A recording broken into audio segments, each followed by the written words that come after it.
Hi friends, ಎಲ್ಲರೂ ಹೇಗಿದ್ದೀರಾ? ನಾವು ಟ್ರಾವೆಲ್ ಹೋಗುವಾಗ ರೋಡ್ ಸೈಡಿನಲ್ಲಿ ವೆಜಿಟೇಬಲ್ಸ್ ಹಾಗೂ ಫ್ರೂಟ್ಸ್ಗಳನ್ನು ಒಂದು ಬಾಟ್ಲಿಯಲ್ಲಿ ಹಾಕಿಟ್ಟಿರ್ತಾರೆ. ಅದನ್ನು ತಿನ್ನಲಿಕ್ಕೆ ಭಾರಿ ಖುಷಿಯಾಗ್ತದೆ. ಹುಳಿ ಖಾರ ಎಲ್ಲ ಮಿಕ್ಸ್ ಆಗಿ ಅದನ್ನು ಟ್ರೈ ಮಾಡುವ ಅಂತೇಳಿ ನಾನು ಇಲ್ಲಿ ಒಂದು ಪೈನಾಪಲ್ ಅಂತ ತಗೊಂಡಿದ್ದೇನೆ. ಸಣ್ಣ ಪೀಸ್ ಪೈನಾಪಲ್ ತಗೊಂಡಿದ್ದೇನೆ.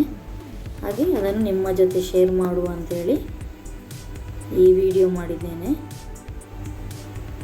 ನಾನಿಲ್ಲಿ ಪೈನಾಪಲ್ ಇದು ಸಿಪ್ಪೆ ಎಲ್ಲ ಕರೆಕ್ಟಾಗಿ ತೆಗೆದುಕೊಂಡು ನೋಡಿ ಹೀಗೆ ರೌಂಡಾಗಿ ಸ್ಲೈಸ್ ಆಗಿ ಕಟ್ ಮಾಡ್ತಾ ಇದ್ದೇನೆ.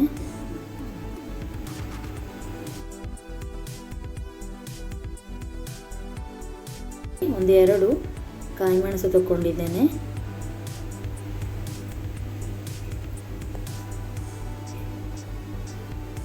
ಬಾಟ್ಲಿ ತಗೊಳ್ಬೇಕು, ಗಾಜಿದು ಬಾಟ್ಲಿ ಆಗಿದ್ರೆ ಉತ್ತಮ.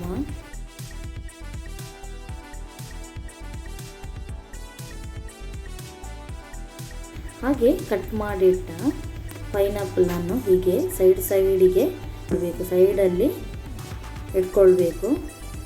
ನಂತರ ಕಟ್ ಮಾಡಿಟ್ಟ ಕಾಯಿ ಮೆಣಸನ್ನು ಕೂಡ ಇದರೊಳಗೆ ಹಾಕೊಳ್ಬೇಕು. ಇಲ್ಲಿ ನಾನು ನೀರು ಕುದಿಲಿಕ್ಕೆ ಇಟ್ಟಿದ್ದೇನೆ. ಅದಕ್ಕೆ ಉಪ್ಪು ಹಾಗೆ ವಿನೆಗರ್ ಹಾಕಿದ್ದೇನೆ. ಅದನ್ನು ಕುದಿದ ಮೇಲೆ ಸ್ವಲ್ಪ ತಣ್ಣಗಾಗಲಿಕ್ಕೆ ಬಿಡಬೇಕು ನೀರನ್ನು. ನೋಡಿ, ತಣ್ಣಗಾದ ನೀರನ್ನು ಇಲ್ಲಿ ನಾವು ಹಾಕಿಟ್ಟ ಪೈನಾಪಲ್ ಮುಳುಗುವಷ್ಟು ನಾವು ನೀರು ಹಾಕ್ಕೊಳ್ಬೇಕು. ಇದನ್ನು 1 ದಿನ 2 ದಿನ ಬಿಟ್ಟು ನಾವು ತಿನ್ನಬೇಕು. ಸೂಪರಾಗಿರ್ತದೆ. ಖಾರ ಹಾಗೆ ಹುಳಿ ಎಲ್ಲ ಮಿಕ್ಸ್ ಆಗಿರ್ತದೆ. ವಿಡಿಯೋ ನಿಮಗೆ ಇಷ್ಟ ಆದರೆ ಲೈಕ್ ಮಾಡಿ, ಶೇರ್ ಮಾಡಿ, ಸಬ್ಸ್ಕ್ರೈಬ್ ಮಾಡಿ, ಸಪೋರ್ಟ್ ಮಾಡಿ. Thank you.